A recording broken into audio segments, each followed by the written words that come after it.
बिस्मिल्लाहिर्रहमानिर्रहीम। नाज़रीन, मैं हूं अज़मत खान और आप देख रहे हैं प्रोग्राम अज़मतनामा।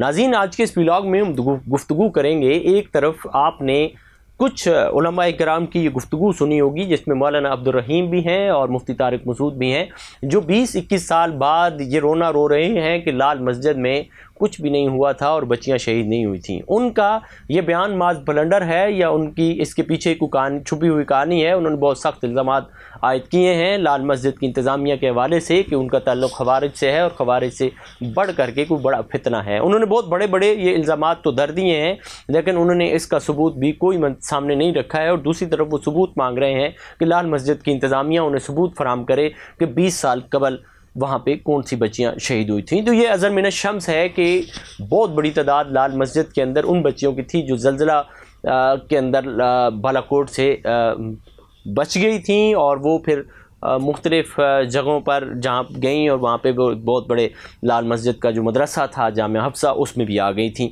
और उनका फिर ज़ाहिर है लाल मस्जिद के अंदर ऑपरेशन के बाद उनका कोई अता पता नहीं कि वो कहाँ है। अब सूरत हाल ये है कि दूसरी तरफ अब बताने का मकसद ये हुआ कि आज फिर उसी तरह का एक बहुत बड़ा वाक़या और सान्या हुआ है जो मुरीद के अंदर लाहौर से एक पुरअमन मार्च जो शुरू हुआ था तहरीक लब्बैक पाकिस्तान का, वो मार्च जैसे जैसे आगे बढ़ता गया उसके लिए रुकावटें इस्लामाबाद तक खड़ी कर दी गई थी। पूरे मुल्क में एक इंतशार की सूरत हाल पैदा हो गई थी जिस पर हुकूमत ने संजीदगी से उससे निपटने के बजाय उसके ख़िलाफ़ माजराई का काम शुरू कर दिया। रास्ते बंद कर दिए गए, नातके बंद कर दिए गए।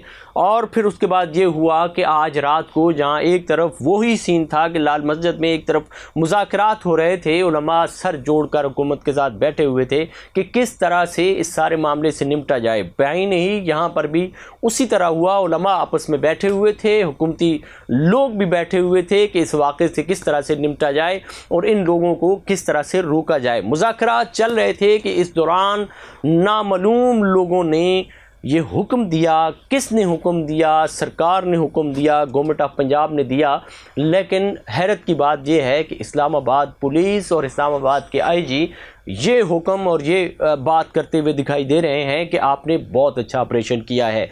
ये ऑपरेशन मुरीद के में हुआ और जहाँ पे मरकज़ी कंटेनर जो था जिस पे साद रिजवी, उनके भाई और मरकज़ी क़यादत मौजूद थी, उस कंटेनर की हालत देखकर आप हैरान रह जाएंगे कि उस कंटेनर का हाल क्या हुआ है। कितने लोग ज़ख्मी हैं, कितने लोग शहीद हुए हैं, फिल वक्त इसके एदाद शुमार सामने नहीं है, लेकिन ये बात बिल्कुल वाज़ेह है कि दर्जनों TLP के कारकुनान इस वक्त शहीद हो चुके हैं और सैकड़ों के करीब जो हैं वो लोग ज़ख्मी हो गए हैं। अब सूरत हाल आगे किस तरफ जाती है, एक बात तो वाज़ेह है कि ये एक पुरअमन एहतजाज था जो फ़लस्तीन के लिए और गज़ा के मज़लूमों के से इज़हार यकजहती के लिए इस्लामाबाद जाना चाह रहा था। इसमें कौन सी उफ्तार टूट पड़ी थी कि इनको इस्लामाबाद नहीं जाने दिया गया? इसमें हुकूमत की नाअहली और हुकूमत की गफलत वाज़ेह तौर पर नज़र आ रही है, लेकिन इसके पीछे कुछ छुपी हुई साजिश भी पनाह है। वो इस तरह से है कि ये लोग इस्लामाबाद जाना चाह रहे थे, इनको इस्लामाबाद जाने दिया जाता। अगर ये वहाँ पे बैठ जाते तो फिर दूसरी बात थी, फिर कई रोज़ बैठने के बाद भी ऑपरेशन किया जा सकता था, जो कि नहीं किया जाना चाहिए। माजी की रवायत है कि 120 दिन इमरान खान इस्लामाबाद में बैठे रहे, कोई ऑपरेशन नहीं हुआ। आज कौन सी उफ्ताद टूट पड़ी है कि लोग रास्ते में थे, पूरे मुल्क से लॉन्ग मार्च होते रहे हैं, इससे कबल भी कोई किसी का नुकसान नहीं होता। अब जब लॉन्ग मार्च हो रहा था, 24 घंटे इनको इस मकाम पर पड़ाव को हो चुके थे और दूसरी तरफ मुज़ाकरात हो रहे थे, लेकिन न जाने कि हुकूमत को क्या ज़रूरत पड़ी कि उन्होंने ऑपरेशन करना ज़रूरी समझा, जिसमें दर्जनों लोग शहीद, सैकड़ों लोग ज़ख्मी हो चुके हैं। अब पूरे मुल्क में एक बात हुकूमत के सर पर यह ज़रूर मंडला रही है कि किसने हुक्म दिया कि तुम गोली चलाओ, और गोली चला करके एक दफ़ा फिर मुल्क में इंतशार की सूरत हाल पैदा कर दी गई है। आने वाले वक्त में इसके क्या असरात पड़ते हैं,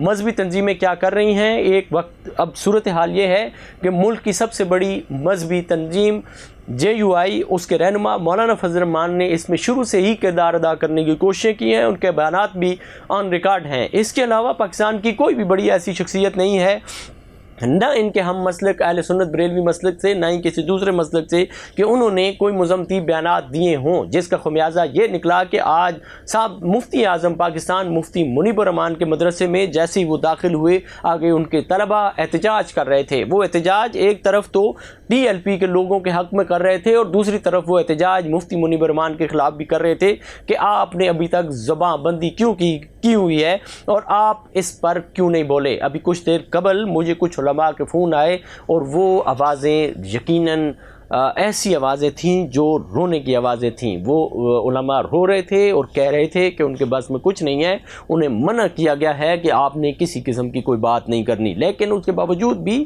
کراچی سمیت پورے ملک میں بہت سارے لوگ ٹی ایل پی کے حق میں، ٹی ایل پی کے کارکنان پہ ہونے والے ظلم سے اظہار یکجہتی کے لیے سڑکوں پر نکل آئے ہیں۔ آنے والے وقت میں اس کے کیا اثرات ہوتے ہیں، کیا اس کے نتائج نکلتے ہیں، کمنٹ سیکشن میں ضرور بتائیے گا آپ کیا سوچتے ہیں۔ اسی کے ساتھ اپنے میزبان عظمت خان کو دیجیے اجازت۔ اللہ نگہبان۔